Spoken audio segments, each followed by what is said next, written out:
احساس ہی نہیں رہا.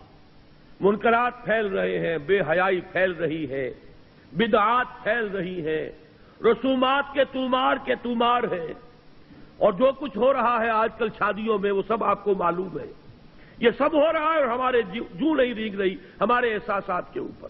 معلوم ہوا کہ وَلَيْسَ وَرَاءَ ذَلِكَ مِنَ الْإِيمَانِ حَبَّةُ خَرْدَلٍ. ہم اس کے زمرے میں آ رہے ہیں. اللہ تعالیٰ معاف فرمائے اور ہمیں ایمان کی تجدید کی توفیق عطا فرمائے. ورنہ حکم تو یہ ہے کہ پھر تو رائی کے دانے کے برابر ایمان نہیں. اب یہاں اس حدیث کی روح سے جو ایک اہم مسئلہ میں آپ کو بتانا چاہتا ہوں وہ یہ ہے، بدقسمتی سے عام طور پر سنی مسلمانوں میں ایک خیال عام ہو گیا ہے، اور وہ خیال یہ ہے کہ اصحاب اقتدار، بادشاہ، وہ کتنے بھی فاسق ہوں، فاجر ہوں، کچھ بھی کریں، ظالم ہوں، ان کے خلاف بغاوت نہیں ہو سکتی جب تک کہ وہ آپ کو کفر کا حکم نہ دے. اصل میں بعض روایات ہیں محمد الرسول اللہ صلی اللہ علیہ وسلم کی، بعض احادیث جو اس مضمون کی ہیں کہ جب تک کفر بواح کا حکم نہ دیا جائے بغاوت نہیں ہو سکتی. ان احادیث کی وجہ سے بہت سے لوگوں کا یہ خیال ہوا، اور عام طور پر اہل سنت میں یہ خیال عام ہو گیا ہے. میں اسی کا نتیجہ دیکھ رہا ہوں. میرے لیے آج کل یہ مسئلہ بڑا ایک گہرے غور و فکر کا موجب ہو گیا ہے. کیا وجہ ہے؟ شیعہ سنیوں کے مقابلے میں پوری دنیا میں اگر تعداد دیکھیں 1/100 نہیں ہے، لیکن اس صدی میں اگر انقلاب برپا کیا تو شیعوں نے بادشاہت کا تختہ الٹا، جو بھی نظام انہوں نے قائم کیا اپنی فقہ کے مطابق نظام قائم کر لیا. پوری سنی ورلڈ، موریتانیہ سے لے کر انڈونیشیا تک ایسی ایسی عظیم تحریکیں، جماعت اسلامی کی تحریک، تبلیغی جماعت کی تحریک، الاخوان المسلمون کی تحریک، لیکن کہیں بھی انقلاب کے کوئی آثار ابھی تک موجود نہیں، دور دور تک کوئی اثرات نہیں. آخر کوئی سبب ہے؟ غور طلب مسئلہ ہے. وجہ کیا ہے؟ یہ سنی جو ہے یہ سن کیوں ہو کر رہ گیا ہے؟ کوئی نہ کوئی فکر کے اندر، سوچ کے اندر، نظریے کے اندر کوئی غلطی ہے. بات سمجھ لیجئے. آج جیسا کہ میں نے عرض کیا، میں نے بڑا سینسیٹیو ایشو ہے، آج تک کبھی اس پر گفتگو نہیں کی ہے، لیکن کچھ دنوں سے شدت کے ساتھ میں سوچ رہا ہوں وجہ کیا ہے. جان ہی نہیں پڑتی کہیں، معلوم ہوتا مردہ ہے. معاشی مسئلے پر کھڑے ہو جائیں گے، سیاسی مسئلے پر کھڑے ہو جائیں گے، کسی کی ٹانگ کھینچنے کو جمع ہو جائیں گے، سینکڑوں لوگ جانے بھی دے دیں گے، لیکن کوئی آرگنائزڈ ایفرٹ اس دنیا میں اسی دور میں ایرانیوں نے کر کے دکھا دیا. جو بھی ان کا دین ہے، جو بھی ان کی فقہ ہے، جو ان کے تصورات ہیں، اس کو چھوڑ دیجئے کہ اس سے ہمیں کہاں کہاں اختلاف ہے، لیکن انہوں نے اس کو کر کے تو دکھایا ہے. ہم نے کیا کیا؟ بادشاہتیں چل رہی ہیں، ایک ایک محل اربوں ڈالر کا بنتا ہے اور محل خالی پڑے رہتے ہیں. بادشاہ سلامت کی جھلک دیکھنا نصیب نہیں ہوتا محل کو. سال میں زیادہ سے زیادہ بادشاہ سلامت 4-6 دن کے لیے آ جائیں گے بس، اور محل اربوں ڈالر کا بنا ہوا. جبکہ اسی ملک کے اندر جا کر دیکھیے آپ کو کہ بالکل حیوانوں کی طرح انسان رہتے ہوئے نظر آ جائیں گے. آپ بھیک مانگتے ہوئے لوگ نظر آ جائیں گے. آپ حاجیوں سے، اور جو لوگ عمرے کے لیے جاتے ہیں، بچے جس طریقے سے لپٹ لپٹ کر مانگتے ہیں، وہاں پہ اب بھی نقشہ موجود ہے. یہ حال کیا ہے؟ یہ نظام ہمارے ہاں کیوں نہیں بدل رہا؟ کہیں سے کوئی حرکت نہیں. خاص طور پر اس دنوں میں مجھ پر یہ سوچ بہت زیادہ طاری ہوئی. اس کی وجہ کیا ہے یہ بھی سن لیجئے. جب یہ جہاد افغانستان بڑی شدت کے ساتھ چل رہا تھا، اب تو یہ کہ اس میں بہت سی صورتحال، بہرحال میں اس پر گفتگو نہیں کرنا چاہتا. اب وہ یوں کہا جا سکتا ہے کوئی قابل رشک حالت میں نہیں ہے، لیکن میں آج سے پہلے کی بات کر رہا ہوں. 1-2 سال پہلے روسیوں کے وہاں سے جانے سے پہلے جو شکل تھی، اس وقت ایک بات متواتر سننے میں آ رہی تھی کہ جہاد افغانستان کا فال آؤٹ، یہ جو ترکستانی ریاستیں ہیں رشیا کی، USSR کی، یہ سمرقند اور بخارا، یہ ریاستیں، ان میں بڑے اثرات پھیل رہے ہیں اس کے. ان میں اسلامی جذبات، دینی جذبات زندہ ہو رہے ہیں، اور انشاءاللہ روس کو لینے کے دینے پڑ جائیں گے.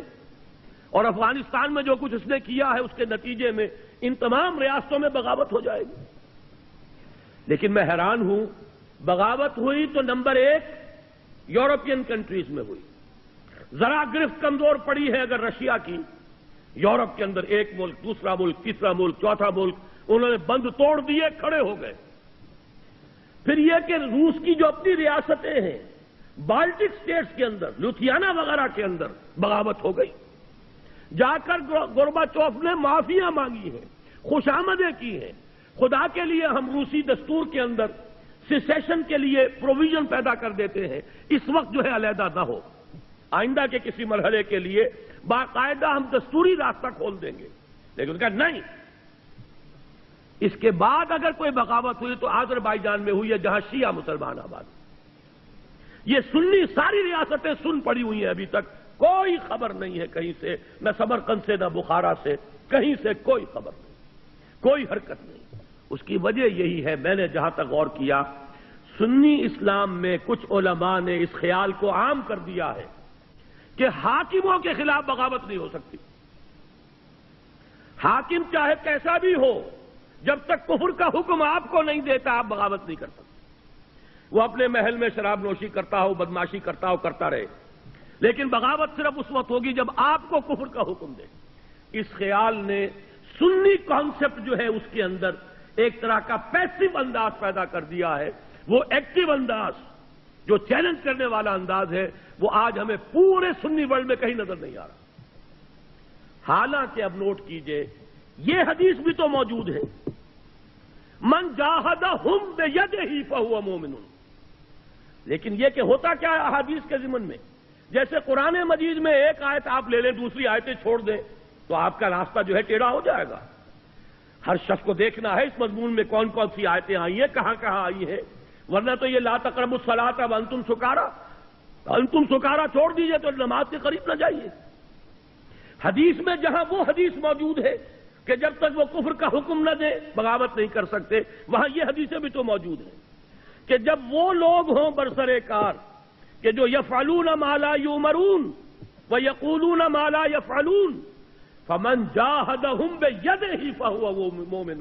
یہ جہاد بالید کس شے کا نام ہے؟ اگر بغاوت نہیں ہو سکتی، اگر ان کے اختیار کو چیلنج نہیں کیا جا سکتا، تو یہ الفاظ حضور نے کیوں استعمال کیے؟ من جاہدہم بیدہ فہو مومن، ومن جاہدہم بلسانہ فہو مومن، ومن جاہدہم بقلبہ فہو مومن، ولیس وراء ذلک من الایمان حبۃ خردل۔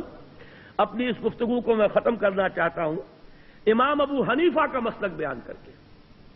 امام ابو حنیفہ کا مسلک یہ ہے، یہ اصل میں ہمارے ہاں عام طور پر اہل حدیث علماء نے اس فکر کو عام کر دیا ہے۔ امام صاحب کا موقف یہ ہے کہ فاسق و فاجر حکمرانوں کے خلاف بغاوت ہو سکتی ہے۔ پہلے سمجھانے کی کوشش کیجئے، امر بالمعروف و نہی عن المنکر زبانی طور پر کیجئے، فَإِن لَمْ يَأْتَمِرْ، اگر اس کا اثر نہ ہو فَبِالسَّيْفِ، تو پھر تلوار کے ذریعے سے انہیں سیدھا کیجئے۔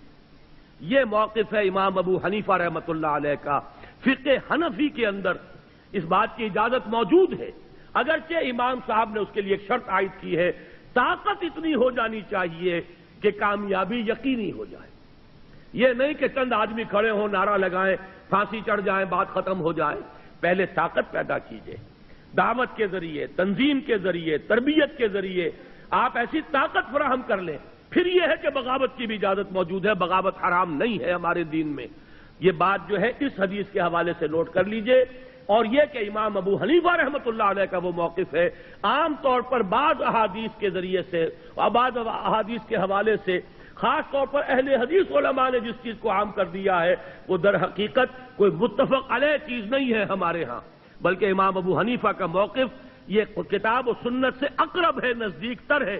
اور یہ حدیث آج آپ کے پاس متن اس کا موجود ہے، آپ اس کو لے جائیے، غور کیجئے، سوچئے، گفتگو کیجئے کہ جب یہ صورت پیدا ہو جائے کہ یقولون ما لا یفعلون ویفعلون ما لا یؤمرون، جب ایسے لوگ ہوں جو کہتے کچھ اور ہوں، کرتے کچھ اور ہوں، کرتے وہ ہوں جس کا حکم نہ ملا ہو، تو فرمایا فمن جاہدہم بیدہ فہو مومن ومن جاہدہم بلسانہ فہو مومن ومن جاہدہم بقلبہ فہو مومن ولیس وراء ذلک من الایمان حبۃ خردل۔ دین کی بات پھیلانا صدقہ جاریہ ہے، ثواب کی نیت سے ویڈیو کو شیئر ضرور کیجیے۔ جزاک اللہ۔